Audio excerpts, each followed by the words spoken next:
What is the most evil invention known to mankind? Story 1, truly terrible, sarin.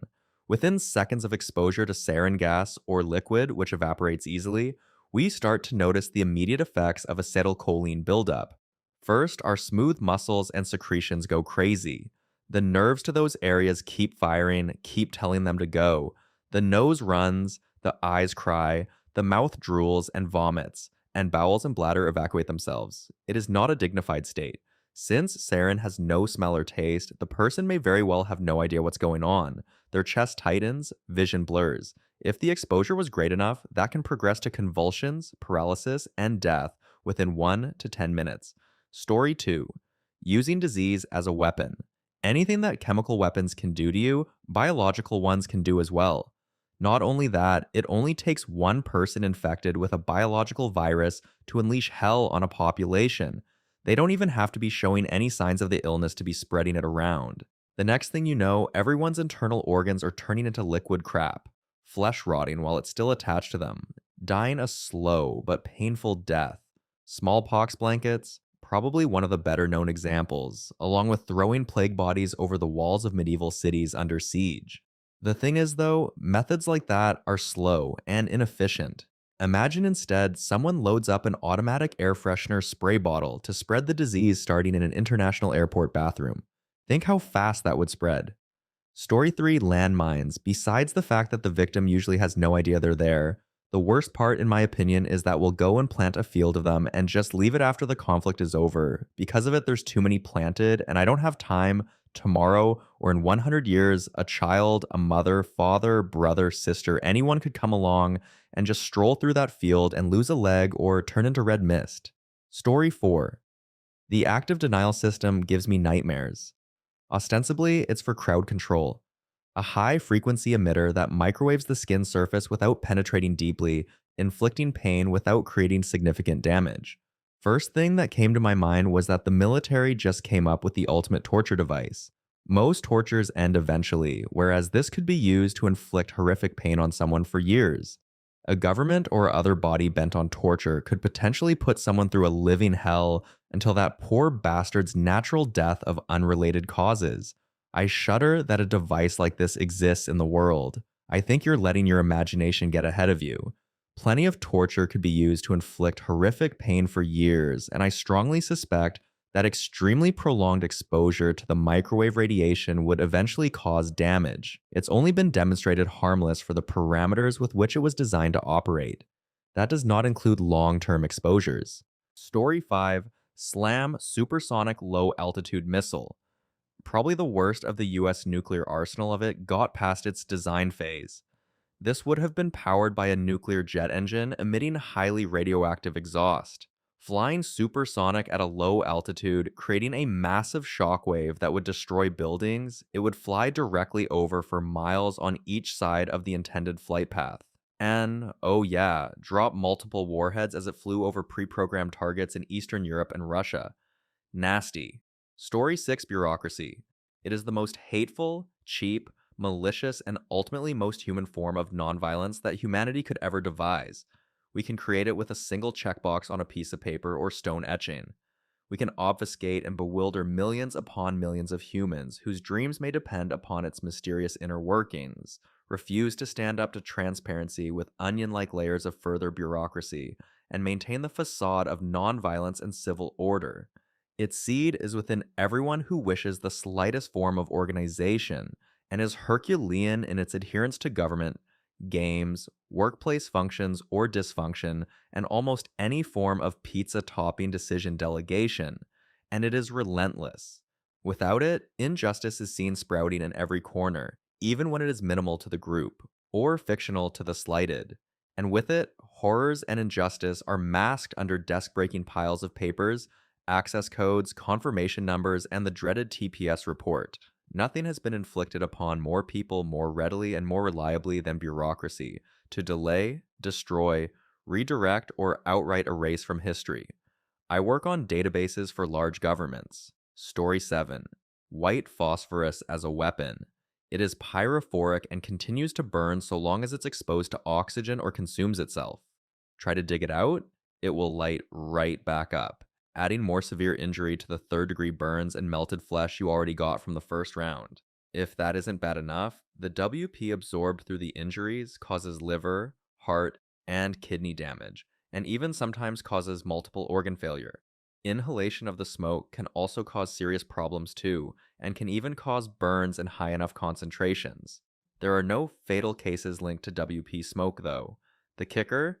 It isn't specifically banned by any treaty on the use of military targets outside civilian areas, so it can be used as a weapon against military targets. It's also currently used by the US military, and the Army Field Manual is ambiguous about its use against human targets. Go, Murica. Story 8. Back before we all banned biological weapons, there was an arms race between the US and USSR in that field. The US focused on non-contagious area denial weapons like anthrax and botulinum toxin. The Soviet Union did develop the same kind of things, but also created some highly contagious, highly lethal pathogens for use in warfare. The worst of which is a highly weaponized strain of the Marburg virus, similar to Ebola. It is airborne, highly contagious during its week-long incubation period before symptoms start showing, ends you very painfully with a hemorrhagic fever, and is basically capable of ending civilization as we know it. All known samples of this strain exist only in 3 Russian biological research facilities. This crap is why we banned bioweapons. They're horrible, evil things that can hurt you just as much as they hurt your enemy. Story 9. Biological weapons. Like creating super viruses, deadly viruses with the ability to spread like the cold. Think of the film Outbreak. The beginning of the film starts with a quote. The single biggest threat to man's continued dominance on the planet is a virus. Tilda Joshua Letterberg. I think I read something on Reddit recently that some lab created one such virus, not to say their intentions were malicious, probably in the interest of understanding the nature of viruses in hopes of fighting them, but that creation in the wrong hands could be devastating, literally, on an apocalyptic scale. Another more subtle and less obvious and in an odd way, to myself, more appalling and evil, is using psychotropic substances, a major proponent in physiological warfare, to render persons incompetent or even unwilling to express their basic humanity or rights, to deny them the ability of having a conviction to even hold on to any ideology. To end to defend yourself or country is one thing, but the truly appalling or evil thing is not just finding better ways to end your enemy, whatever enemy means to you anyway, but to make them inhuman. Even in hate there is emotion, but to methodically and systematically, especially when done with grace, conjure or create a way to destroy the human will itself is horrifying, and our ability to disintegrate ourselves into expendable biological bodies scares me to think about. You don't have to hurt, or harm, or maim someone to hurt them. You can destroy a person just by making and manipulating them to hate themselves. Story 10. I remember reading a short story once that took place in China or something, and was about a man who invented the first flying machine. He takes the invention to the king, and the king ends him and destroys his flying machine. It was supposed to make you think about progressive inventions like that end up getting used for war just as often as they are used for other things. The plane being the perfect example of that. One hand, the ability to travel like that is incredible, but we do use it to end or aid us in ending a lot of people. The things you can think of. That story sounds like The Flying Machine by Ray Bradbury, and it hits hard. The Emperor sees the beauty of flight, and the danger. His decision to destroy the invention isn't about ignorance or cruelty, but fear. What happens when something beautiful is turned into a weapon? It's a haunting reflection on human nature. How every tool, no matter how noble, inevitably gets sharpened into a blade. The airplane gives us global connection and global war. The internet spreads knowledge and disinformation. AI helps heal and hack. The story doesn't offer easy answers, just a quiet, uneasy truth. Progress and destruction often walk hand in hand. The deeper question it leaves us with is who decides how an invention gets used, and can anyone decide once it's out in the world? Story 11, although it technically and arguably prevented more needless deaths than seatbelts, the nuclear bomb is a good choice. Or is it? I wrestle with this one a lot. On one hand, it's a horrible device that can level entire cities and melt the flesh off of millions of people in seconds. On the other hand, everyone seems to have just enough of a moral compass to keep from using them, and in turn, it deters a lot of senseless war. War has always been horrific since the beginning of mankind. If anything, modern weaponry is far more humane than the olden days. Personally, I'd much rather have a nuke dropped on me than have Vikings raid my village, be ended by being sliced with a steel sword or axe, than have the women get taken and children sold. Story 12. The Total Perspective, Vortex. The Total Perspective. Vortex is allegedly the most horrible torture device to which a sentient being can be subjected. When you are put into the vortex, you are given just one momentary glimpse of the entire unimaginable infinity of creation, and somewhere in it a tiny little mark, a microscopic dot on a microscopic dot, which says, "You are here."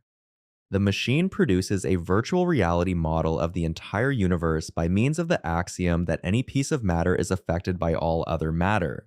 The vortex reconstructs the universe through computer processing of a high-resolution scan, extrapolated matter analysis of a piece of fairy cake. Story 13, Crocodile Shears.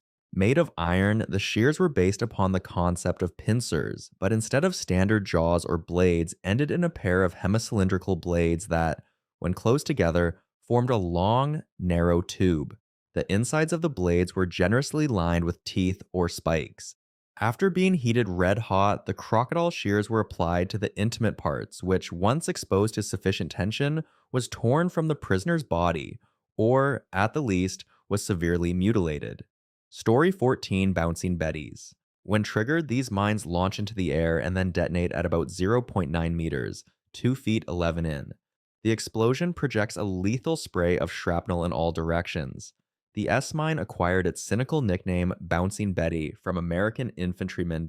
The S-mine had a great psychological effect on Allied forces because of its tendency to seriously maim, rather than end, the infantrymen.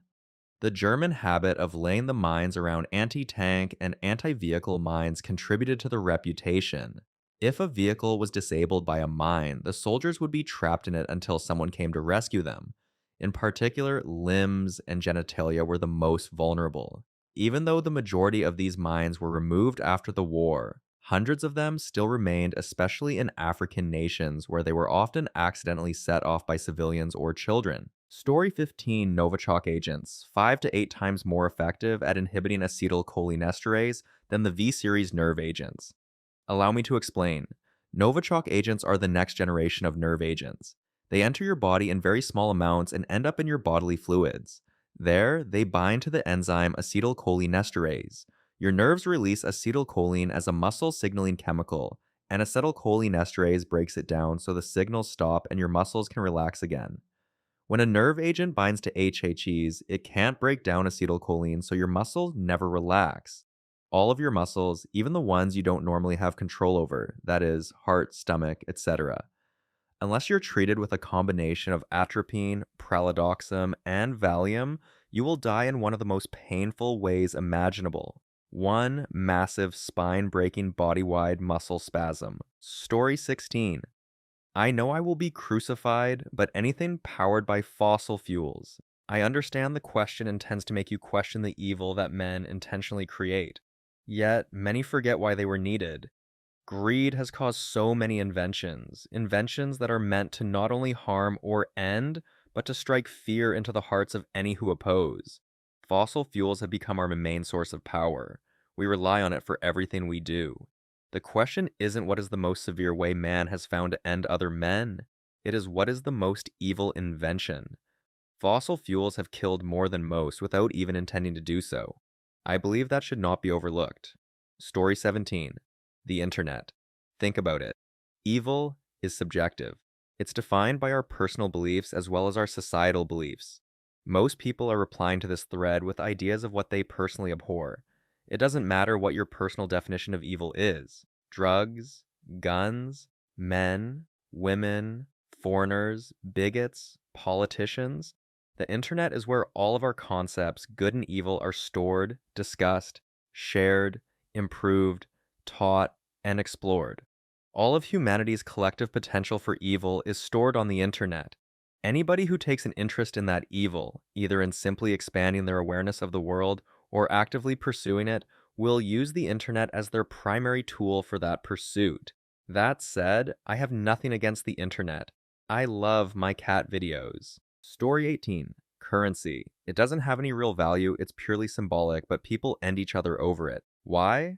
Because they perceive it has value. If you ended everyone, took all of their money, and ran off with it, there would be nobody else to perceive its value. You'd have a big pile of linen or paper. It allows you to trade, yes, but it causes greed to become completely unfettered and safe, so nobody has to discourage it. Then you end up with cultures who claim that whoever dies with the most wins. And it isn't limited to a few movers and shakers in a community as it would be in a chiefdom or a kingdom. It's everyone. Everyone climbs aboard the money-grubbing hedonic treadmill.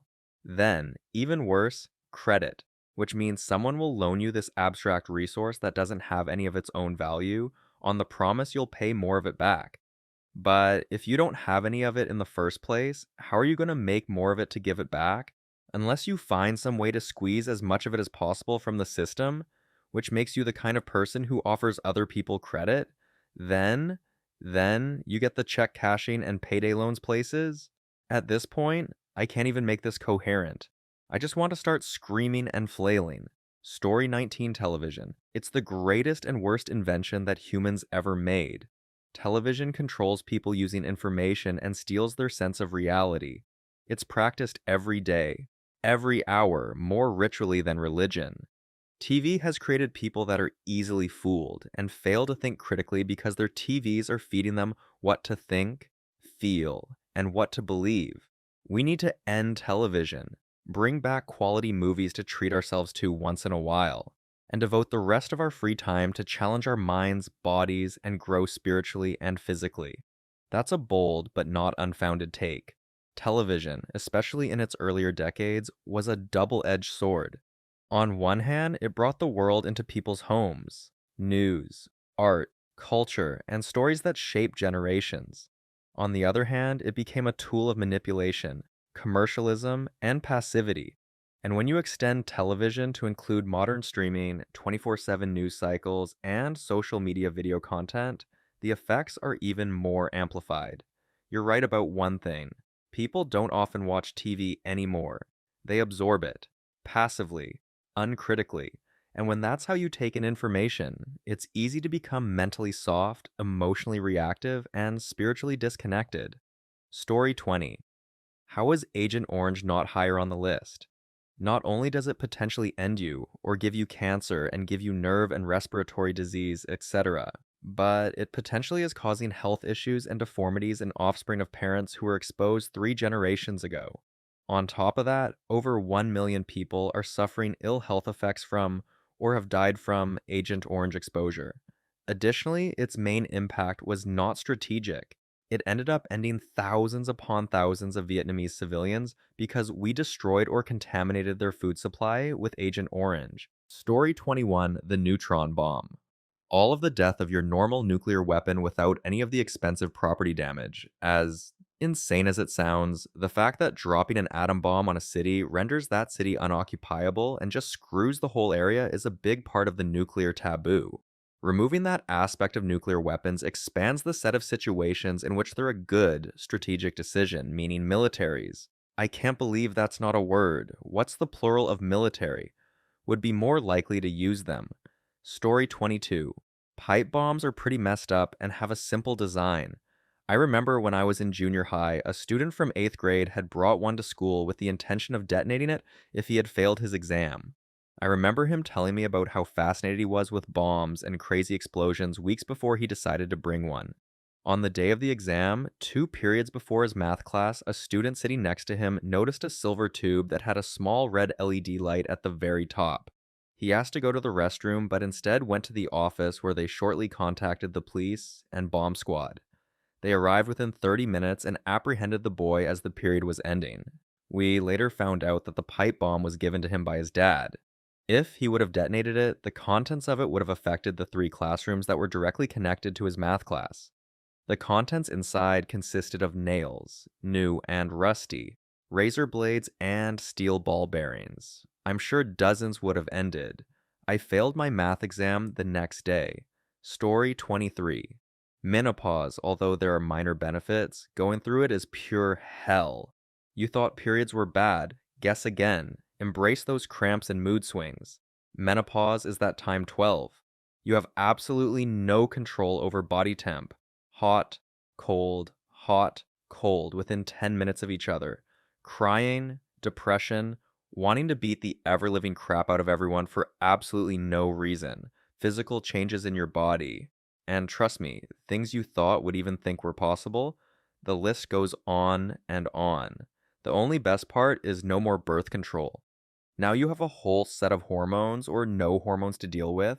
Story 24 Internet Parental Controls. The whole premise is for people to control others who haven't even done wrong, aka thought crime. The website lists are often very small, and thus many smaller sites are disallowed. Blocking is done on the site level. So many helpful videos are blocked just because they're on YouTube. And not to mention the systems are laughably easy to circumvent. One formerly popular system actually contains instructions on how to go around the controls in XML form in a file in the config folder. The programs cause nothing but annoyance for both parties. Such software is evil for both the afflictor and the afflicted. Something which can be said about very few of the other answers here. That's a passionate critique. And it makes some valid points. Internet parental controls are a classic example of good intentions meeting bad execution. They're designed to protect, but they often punish by overreaching. You're right that many systems rely on broad, blunt filtering, banning entire domains like YouTube, Reddit, or Discord, even though those platforms host plenty of educational, supportive, or harmless content. The irony? The people trying to circumvent the controls often learn more about networking, encryption, and systems administration than they ever would in a computer science class. So, in a way, the software ends up teaching exactly what it was trying to block. Story 25. When I was in the US, there was this show on TV called Believe It or Not, which showed incredible crap. I was 9, don't know what was true or fake. But every episode ended with the guy in a dark room with a torture instrument that he would describe. The two that stuck with me were the metal clip that would latch onto your nails and reel them back up, ripping a thin thread of skin up the arm. The metal box that was made so that if you sat down, you would sit on spikes and bleed out. But it was just tilted enough so that you couldn't stand, making the victim fight for as long as he could in a semi-standing up position until he would just give up from exhaustion and slowly impale himself through the butt. Saw that 14 years ago, and I still remember it.